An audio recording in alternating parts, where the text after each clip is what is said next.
Então, a esquerda ela promove dois tipos, certo? Dois tipos de ações econômicas e o primeiro vai ser o mercantilismo. O que é o mercantilismo? É um sistema de capitalismo político. A política intervém na economia, seleciona um grupo de empresas e vai fazer o chamado capitalismo de compadres, né? Vai cooptar empresas e criar a sua própria classe empresária, né? Foi o que aconteceu, por exemplo, aqui no Brasil, né? Com Eike Batista, por exemplo, o governo selecionou, o governo petista o selecionou e, né, através dele criou uma série de empresas, algumas delas empresas fantasmas, tá? Para fazer relações comerciais, tá? Com essa pessoa. E também outras empresas fantasiosas o governo selecionou.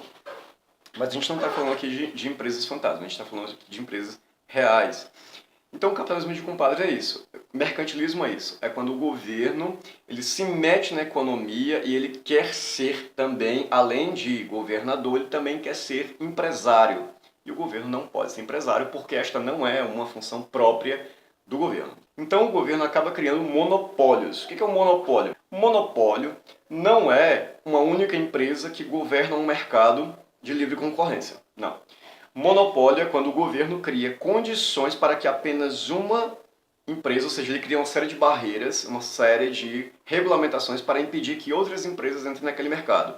Então, monopólio não é um mercado livre onde uma única empresa está dominando aquele mercado. Monopólio é quando o governo intervém na economia e impede que outras empresas entrem naquele mercado. Ele selecionou uma empresa para ser soberana sobre aquele mercado. Isso é realmente monopólio. E também existem os monopólios estatais, ou seja, quando, por exemplo, os Correios aqui no Brasil é um monopólio estatal. Não pode entrar uma outra empresa, e é por isso que os Correios, o sistema de Correios, é um dos piores sistemas de correspondência do mundo, nosso aqui no Brasil, tá? E ele é um monopólio, ele não pode entrar, monopólio estatal, ele não pode entrar outra empresa, tá, para fazer esse serviço, porque o governo não deixa, ele cria uma regulamentação para não deixar. Se os Correios fossem competir com uma empresa privada, tá, em condições iguais, em livre mercado, na condição de livre mercado, a empresa de Correios certamente iria falir, porque ela não oferece bons serviços, tá? E ela é apenas um órgão para retirar do bolso do contribuinte também e acabar colocando péssimos serviços e altos encargos e altos preços, né, sobre a população. Então, além dos monopólios, eles também criam oligopólios. O que são os oligopólios? São grupos de empresas, às vezes de mesmo ramo, ou às vezes que estão no mesmo ramo, mas não desempenham exatamente a mesma função. Então elas se juntam ali e combinam com o governo. E o governo chega para eles e diz assim, olha, eu estou selecionando vocês para que vocês dominem esse mercado aqui e nós vamos fazer muitas negociatas juntos. Então vamos fazer a transposição das águas do Rio São Francisco. Então eu vou contratar uma empresa que eu selecionei, o governo seleciona. Então alguns processos de licitação são puramente fraudulentos. E essa empresa vai lá e vai fazer as escavações, outra empresa vai lá e vai fazer as medições, outra empresa vai lá, selecionada pelo governo, e vai fazer a consultoria toda, né, porque tem que fazer a consultoria obrigatório. Outra empresa vai lá e faz a parte de infraestrutura, e aí vai. Existem essas negociatas políticas feitas com o governo, isso é oligopólio, tá? É um grupo pequeno de empresas, né, de poucas empresas, que dominam o mercado e não deixam o mercado aberto para que funcione de uma maneira boa, uma maneira em que o mercado realmente esteja livre. Outra coisa também, outro exemplo disso é as telas no Brasil.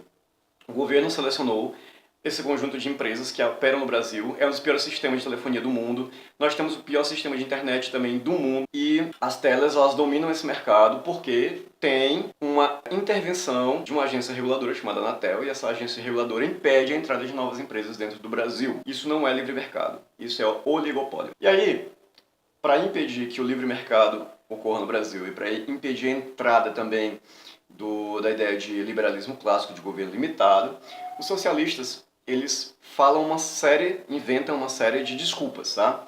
Então eles vão levantar bandeiras sempre como saúde, educação, vamos levantar a bandeira do feminismo, vamos levantar a bandeira aqui, reforma agrária, por exemplo. E todas essas bandeiras são bandeiras de esquerda, são temas sensíveis, isso é a essência do politicamente correto, é justamente essa, é você pegar temas sensíveis para impor agendas hediondas. Tá? Você pega um tema sensível para poder empurrar, né, um cavalo de Troia, né, para poder empurrar uma agenda ali mais cruel para com a população, para promover mais estatismo, para promover mais arrecadação de impostos. Então, por exemplo, você pega um tema, por exemplo, como saúde. Vamos melhorar a saúde. Então, eles vão aumentar os impostos para justificar melhorar o serviço de saúde, por exemplo, né? Quando, na verdade, a melhor solução seria dar vouchers. Eu achei essa metodologia bem interessante. Você dá vouchers para as pessoas, você dá dinheiro para elas, as pessoas mais pobres, um assistencialismo. E aí elas procuram a empresa de saúde que elas quiserem, ou seja, os hospitais que elas quiserem, particulares que elas quiserem. Então, como solução, os socialistas sempre estão apresentando mais intervenção do governo. Nós vamos cuidar dos pobres, vamos cuidar da educação, vamos cuidar da saúde. E essas são, saúde e educação, são bandeiras tipicamente de esquerda mesmo, tá? Porque saúde e educação, na visão de um governo limitado, elas não são bandeiras, não são funções do governo, são funções do setor privado. E daí, o socialismo ele sempre entra pela via do populismo. Como é que eu vou conquistar uma massa do eleitorado? Eu vou fazer promessas que eu não posso cumprir. Esse é o pensamento socialista. Eu vou fazer promessas que eu não posso cumprir, eu vou dizer que eu vou cuidar das pessoas, eu vou dizer que eu vou cuidar da saúde, da educação, mas eu não posso cumprir essas funções porque não é tarefa específica do governo. Para que eu possa cumprir essas funções, eu tenho que aumentar os impostos progressivamente. Isso é uma pauta de esquerda, está lá desde o Manifesto Comunista, né?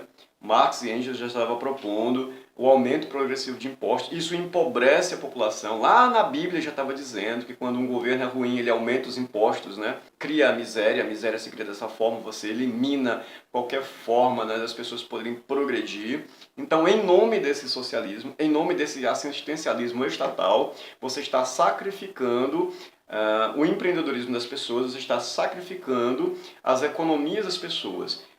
Nesse ponto, por exemplo, os anarquistas acabam dizendo que imposto ali é roubo, você está sendo expropriado, você está dando dinheiro, que esse bem e serviço ele não volta para você porque isso não foi uma escolha sua, né? Os anarquistas acabam dizendo isso, né? Eles vão para a linha do liberalismo também, mas no ponto em que não existe um governo. Mas, na ideia de governo limitado, você tem impostos sim, a gente vai ver isso lá na frente, lá nos capítulos da frente, mas que impostos que sejam iguais realmente para todos, que não sejam impostos sobre operações financeiras, mas sejam impostos sobre renda, por exemplo. Então, qual é a via que o socialismo encontra? É a via do populismo, é a via das falsas promessas, a via da demagogia. Aí usam aquela velha desculpa, vamos redistribuir a riqueza, mas na verdade eles não vão redistribuir a riqueza. O dinheiro vai chegar até o governo e ele vai ser desviado para os bolsos dos políticos e para os bolsos dos empresários que eles escolheram fazer as chamadas negociatas políticas, né? Ele não volta para a população. Tá? Então, apenas redistribuir a riqueza é apenas um golpe, né, sobre a população, sobre as pessoas. Isso acontece na Venezuela e aconteceu muito na Venezuela. Isso acontece em vários países da América Latina e também acontece aqui no Brasil. Todo governo de esquerda promove isso. Seja a esquerda mais radical, aquela que quer expropriar tudo, quer tomar as empresas, ou seja a área mais higienizada da esquerda, que é a tal social-democracia. Eles pregam justamente a mesma coisa. Vamos aumentar os assistencialismos até um ponto em que as pessoas não tenham mais como pagar, como bancar, né, esse assistencialismo. Tem até uma frase que diz, né, socialismo é fazer cortesia com o chapéu alheio, né, você usar o dinheiro dos outros para fazer filantropia. Então, esse mercantilismo que eu falei não é livre mercado, não é capitalismo realmente, não é mercado livre, é um mercado restrito, um mercado para poucos, é um mercado para quem o governo selecionou. Somente para eles e para mais ninguém. Então alguém que, eu tenho uma ideia inovadora, vamos expandir, vamos crescer aqui dentro deste país. Não pode porque o governo vai criar uma série de regulamentações. Se hoje uma pessoa, por exemplo, eu inventei um novo combustível e esse combustível ele é mais barato que a gasolina, mais barato que o diesel, mais barato que o álcool. Vou dar um exemplo aqui, esdrúxulo, tá? E eles substituem esses três combustíveis, né? E esse combustível é a base de água. Vou dar um exemplo. Em menos de uma semana, pode ter certeza que alguma agência regulamentadora vai dizer não, esse combustível está proibido e este combustível precisa passar por uma série de normas técnicas e regulamentações para que ele possa circular. E aí, o custo de produção desse combustível limpo, barato e que poderia substituir gasolina, diesel e álcool, por exemplo, ele vai se tornar tão inacessível que vai ser praticamente impossível comercializar esse combustível. Tá? É assim que o governo age, ele cria barreiras de restrição. Aí, para consolidar os governos socialistas, que são governos estatistas, gigantescos, inchados, né, enormes, eles costumam dizer que sem o governo inchado, sem esse governo controlador, a economia vai pro buraco, a economia não dá certo, eles costumam dizer que o empreendedorismo não é possível, eles tentam colocar na cabeça das pessoas que as pessoas dependem do governo. Isso não é verdade, é justamente o contrário. O governo é o grande parasita. Margaret Thatcher já dizia, a solução não vem do governo, o governo é o problema. Então os socialistas eles fazem essa mistura, né, de social-democracia, de assistencialismo com o velho mercantilismo. Eu vou promover assistência pública, mas ao mesmo tempo eu vou fazer negociatas com um grupo de empresários que eu escolhi ao meu bel prazer e eu vou manipular todas as coisas, né? Então eu vou ser o empresário, eu vou ser o governante, eu vou ser o gerente, eu vou fazer tudo, vou fiscalizar. Então o governo ele quer tomar todas as esferas da iniciativa privada. Isso é agigantamento estatal.